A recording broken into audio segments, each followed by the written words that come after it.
Hello students, welcome back to our channel learn by practice. Class 11 के accounts में आज हम क्या करने वाले हैं, जैसा कि हमने पिछली वीडियो में सीखा था कि कैश और डिस्काउंट की एंट्री हम कैसे लिखेंगे। आज हम सीखने वाले कैश और बैंक की एंट्री हम किस तरीके से लिखेंगे। ठीक है, चलिए स्टार्ट करते हैं। उससे पहले मैं आपके साथ में क्वेश्चन शेयर कर देती हूँ। Just wait a minute. So class, this is your question number 4 आज हम करने वाले हैं। ये हिंदी में है, इंग्लिश में मैं आपको शो कर देती हूँ थोड़ा सा। यहाँ पर ये रहा, ये वाला part, this is the answer. Okay, yes. तो हम क्वेश्चन शुरू करते हैं। ठीक है बेटा, सबसे पहले आपकी एंट्री है, देखो डेट पर्टिकुलर वगैरह सब पता है, रिसिप्ट यहाँ पर आएगी, पेमेंट यहाँ पर आएगी। पहली एंट्री है cash in hand and cash at bank. अच्छा, ये एंट्री पहले यहाँ पे लिख देती हूँ 2012। बाकी डेट चलो मैं कुछ मेंशन कर दूँगी जो ज़रूरी होंगी। ठीक है, March 1। तो हमारे पास बैलेंस है पिछले महीने का, तो टू बैलेंस बॉट डाउन है ना। ये तो आपको पता है कि बॉट डाउन में हमारे पास आएगा। हाँ जी, तो बैलेंस बॉट डाउन हमारा आ गया। कैश इन हैंड भी दिया हुआ है और कैश एट बैंक भी। तो कैश इन हैंड हमारा है वो मैं कैश में लिख दूँगी, और जो कैश एट बैंक है वो हम कैश एट बैंक में लिख देंगे। ओके, सो नेक्स्ट है हमारी रिसीव्ड फ्रॉम सुभाष। सुभाष से हमें रिसिप्ट की रिसिप्ट यहाँ आती है, जिस भी बंदे ने दिया है उसके नेम से आ जाएगी। तो हमें सुभाष की वजह से रिसिप्ट हुई है। अब देखो कुछ नहीं गिवन है तो कैश में आ जाएगा। अगर बोल रहे हैं कि चेक वगैरह रिसीव हुआ है तो बैंक में जाएंगे, वरना यहाँ पर हम कैश में डाल देंगे। ठीक है, अब नेक्स्ट है हमारा सोल्ड गुड फॉर कैश, यानी कि मैंने सेल करी है तो मेरे पास यहाँ पे गुड्स आ जाएगा, है ना। जब मैंने सेल करी है गुड्स नहीं आ जाएगा, यहाँ पे मेरे पास कैश आ जाएगा। तो क्या हो जाएगा, टू सेल अकाउंट। लेकिन किस वजह से आया, that is because of sale account. कितना आया हमारे पास यहाँ, 10,000। तो कैश सेल है तो कैश में ही आ जाएगा अमाउंट। नेक्स्ट है पेड रेंट बाय चेक। अब देखो चेक से पेमेंट करी है तो क्या लिखेंगे हम यहाँ पे, बाय रेंट। कितनी पेमेंट करी है चेक से, 800। तो बेटा ये जो एंट्री होगी, जो भी हमारी बोलेगा चेक से आई है, गई है, या बैंक में डिपॉजिट करा दिया, वो होगी बैंक में, बाकी जाएंगी कैश में। ठीक है, रेंट तक क्लियर है। अगला आ गया पेड सोहन बाय चेक। अब मैंने क्या करा, पेमेंट करी है सोहन को, सोहन अकाउंट। कैसे करी है, चेक से करी है। कितने की, 3,000। तो 3,000 रुपये मेरे कहाँ जाएंगे, बैंक पे। ये पेमेंट साइड है, बैंक की पेमेंट इधर और बैंक की रिसिप्ट इधर, कैश की भी पेमेंट इधर, रिसिप्ट इधर। अब बॉट गुड फॉर कैश, तो हमने परचेज़ करी है। मैंने बताया था जब भी हम अपना बिजनेस के लिए गुड्स खरीदते हैं तो वो परचेज अकाउंट में ही आता है। कैसे खरीदी है, बॉट गुड्स फॉर कैश, यानी कि कैश पेमेंट करी। कितनी पेमेंट करी, 15,000। खरीदेंगे तो पेमेंट तो करनी पड़ेगी, है ना। फिर है पेड कैश फॉर स्टेशनरी, यानी कि स्टेशनरी के लिए पेमेंट होगी, TIO स्टेशनरी। कितनी, 200 रुपये। हाँ, कैश में ही है तो 200 रुपये आ जाएगी। अगली एंट्री बहुत ध्यान से सुनिए, draw from bank for office use, यानी कि मैंने क्या करा, मैंने ऑफिस में कैश लेने के लिए मैंने बैंक से निकाल लिया। तो इस तरीके की एंट्री को बोलते हैं कॉन्ट्रा एंट्री। क्या बोलते हैं, कॉन्ट्रा एंट्री। यानी कि सेम डेट पर यहाँ मेरे दो अकाउंट जो है, दोनों में एंट्री आएगी, एक बैंक में और एक कैश में। देखो मैंने क्या करा, बैंक से निकाला, ड्रॉ फ्रॉम बैंक, यानी कि यहाँ से आ जाएगी पेमेंट। बैंक से तो मेरे निकल गया, अमाउंट निकल गया, यहाँ पे आ गया। आया कहाँ पर, कैश में, यानी कि मेरे पास ही है पैसा, लेकिन मैंने बैंक से निकाल के कैश इन हैंड अपने पास रख लिया है। तो इसकी एंट्री क्या होगी, बैंक में से जाएगा, कैश में रिसिप्ट होगा। तो हम क्या लिखेंगे, बाय। अब एक और चीज़ देखो, बैंक को बैंक के अकाउंट में जब भी कोई एंट्री होगी ना, वो बैंक के नाम से नहीं होगी। मैंने क्या सिखाया था कि जिसकी वजह से होती है। अब जो बैंक से पैसा निकल रहा है वो क्यों निकल रहा है, कैश की वजह से, क्योंकि मुझे कैश चाहिए। तो क्या हो जाएगा, by cash account, by cash account. तो मेरा जो बैंक से है, कितना कैश गया है यहाँ पर, मेरा गया है 8,000, यानी कि मेरे बैंक में से पैसे निकल गए। अब निकल के कहाँ आए, कैश में आ गए। लेकिन कैश में फिर से मैं कैश के नाम से एंट्री नहीं करूँगी, बैंक के नाम से हो जाएगी। तो ये आपकी एंट्री है 12 मार्च में। तो दोनों जगह क्या आ जाएगा, 12, और यहाँ आ जाएगा 8,000। अब हमें पता कैसे चलेगा कॉन्ट्रा एंट्री हुई, इसको बोलते हैं कॉन्ट्रा एंट्री। तो जो लेजर फोलियो है ना, वहाँ पे हम छोटा सा C लिख देते हैं, to represent that this is a contra entry, यानी कि दोनों जगह सेम कैश की ट्रांजैक्शन चली है। आई होप समझ आ गया होगा। आगे हम काफ़ी क्वेश्चन करेंगे इससे रिलेटेड। कॉन्ट्रा एंट्री अब आपकी शुरू हो गई है। ठीक है, नेक्स्ट है receive cheque from Surendra and send it to bank.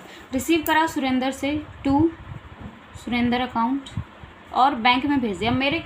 अब मैंने बैंक में भेज दिया तो मुझे लगता है कि मेरा पैसा आ गया, तो मैंने सीधा बैंक में डाल दिया, ठीक है। यहाँ पे बात ख़त्म हो जाती है। पेड फॉर एडवर्टाइजमेंट तो क्या हो जाएगा, बाय एडवर्टाइजमेंट अकाउंट। तो एडवर्टाइजमेंट में हो जाएगा 750 रुपये, कुछ नहीं गिवन है तो कैश पेमेंट समझेंगे, सॉरी 750 रुपये, ये नहीं आएगा। अगला है issued a cheque in favour of Nath brother. मैंने इशू कराया चेक, मतलब मेरी पेमेंट होगी, मैंने दिया है, तो क्या हो जाएगा, by Nath and brother account, bank से जाएगा, चेक इशू कराया तो 4300 रुपये, ठीक है। नेक्स्ट है कैश सेल, फिर से कैश सेल आ गई तो क्या हो जाएगा, सेल अकाउंट, कैश में कितना पैसा आ गया मेरा 13,000। अब बात सुनिए, अब वो कह रहा है पेड इनटू बैंक, बैंक में मैंने पैसा दे दिया, कहाँ से दिया, किसी के पास से आया तो नहीं, तो कैश में से निकाल के बैंक में दे दिया, तो क्या हुआ, बैंक के पास बढ़ गया कैश अकाउंट। अब देखो बैंक की एंट्री तो कैश के नाम से आएगी, बैंक के पास कितना बढ़ गया 16,000, मैंने बैंक में जमा करा दी, 19 डेट की एंट्री, कॉन्ट्रा एंट्री हो गई। अब फिर से 19 में हम क्या लिखेंगे, बाय बैंक अकाउंट, क्योंकि कैश से निकला है बैंक में गया है, तो जो एंट्री अगर हम कैश खाते में लिख रहे हैं तो बैंक का नाम आएगा, और अगर बैंक खाते में लिख रहे हैं तो कैश का नाम आएगा, ठीक है। तो बाय बैंक अकाउंट कितना हुआ, कैश में से निकाल लिया मैंने, 16,000 रुपये मैंने कैश से निकाला, बैंक में डाला, ठीक है। अगली है, आई होप समझ आ गई होगी ये वाली, receive cheque from Vinod and send it to bank. Receive हुआ है विनोद से, विनोद अकाउंट, सीधा बैंक में डाल दिया 2400 रुपये, ठीक है। अगला है bought scooter and paid by cheque, तो क्या लिखेंगे, बाय स्कूटर अकाउंट, और पेमेंट कैसे करी है, चेक से, तो क्या हो जाएगा 18,000 रुपये हमारे बैंक में चले जाएंगे यहाँ पर, ठीक है। अब इसके बाद है, अभी क्या करें, bank return Surendra cheque dishonour, Surendra का जो चेक था ना वो डिसऑनर हो गया, तो मैंने क्या करा, मैं अपने पास थोड़ी ना रखूँगी वो जो पेमेंट इस तरीके से गई है, तो ये हो जाएगी बेटा 25 में हमारी एंट्री है, ये जाएगी बाय सुरेंद्र अकाउंट, ये सुरेंद्र के अकाउंट में ही जाएगी वापस, और बैंक में हम डाल देंगे उतना ही पैसा जितना हमें लग रहा था कि आ गया, लेकिन वो नहीं आया है, ठीक है। अब अगली एंट्री है आपकी पेड सैलरी बाय चेक, तो क्या हो जाएगा, बाय सैलरी अकाउंट, कितनी पे करी चेक से 7200। Paid trade expenses by trade expenses, कुछ नहीं दे रखा है तो क्या करेंगे, हम उसको कैश में डाल देंगे, कैश पेमेंट हुई है। फिर है कैश सेल, मतलब फिर से सेल अकाउंट, कितना पैसा आ गया कैश में 9500। पेड इनटू बैंक, अब फिर से वही एंट्री होगी, Contra entry, paid into bank, देखो ये वाली मैंने कॉन्ट्रा का नहीं डाला ना यहाँ पर, यहाँ डाल देती हूँ 16,000 वाला। अब है पेड इनटू बैंक, यानी कि बाय बैंक में, पहले इधर से शुरू करते हैं, बैंक में जमा करा दिया ना, पहले डाल दो कि कहाँ जमा कराया, कैश बैंक अकाउंट में, कितना जमा कराया 10,000 रुपये। फिर यहाँ पे क्या हुआ, बैंक में से कम हो गया, कैश में से कम हो गया ना, बैंक में जमा कराया बैंक अकाउंट, तो ये हो गया 10,000। अब सेम तरीके से होता है, क्या होता है हमारा, इससे आगे आप लोगों को पता है कि हम लाइन ड्रॉ कर देते हैं, और यहाँ पे क्या आ जाती है, बाय टोटल पेमेंट। मैंने क्वेश्चन सॉल्व किया हुआ है पहले ही, तो यहाँ पर जो नीचे आएगा टोटल, इसका टोटल तो आ रहा है बेटा हमारा यहाँ पर, टोटल ऑफ दिस इज, मैंने यहीं पे पेपर पे करके रखा हुआ था, तो यहाँ पर जो टोटल है वो तो आ रहा है 62,500, इसमें नहीं नोटबुक में किया था मैंने, तो ये हमारा आया है 62,500, यानी कि रिसिप्ट ज़्यादा है, तो इधर आ जाएगा ये वाला, ठीक है।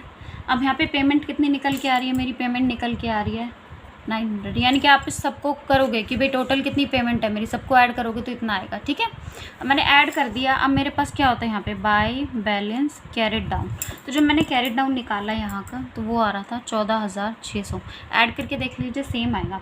फिर जब मैंने इसका टोटल करा तो बेटा मेरा इसका टोटल आ रहा था यहाँ पर, यानी कि इसका जो टोटल है वो मेरा आ रहा था 46710, तो वो यहाँ आ जाएगा 46710, है ना। अब टोटल पेमेंट कितनी आ रही है यहाँ की, 43950। अब आप इन दोनों को जब माइनस करेंगे ना तो आपको मिल जाएगा 2760, यानी कि मेरा कैश इतना बचा और इतना बचा, रिसिप्ट ज़्यादा थी नीचे आ गई, टोटल पेमेंट पहले मैंने लिख दी, ये मेरी देखो यहाँ पर हो गई है पेमेंट, और ये balance carry down. Carry down का आपको पता है क्या होता है, यहाँ पर बॉट डाउन करके आ जाता है नेक्स्ट मंथ में। स्पेस थोड़ा कम है बट मैं लिख देती हूँ। मार्च के बाद 1 अप्रैल टू बैलेंस बॉट डाउन।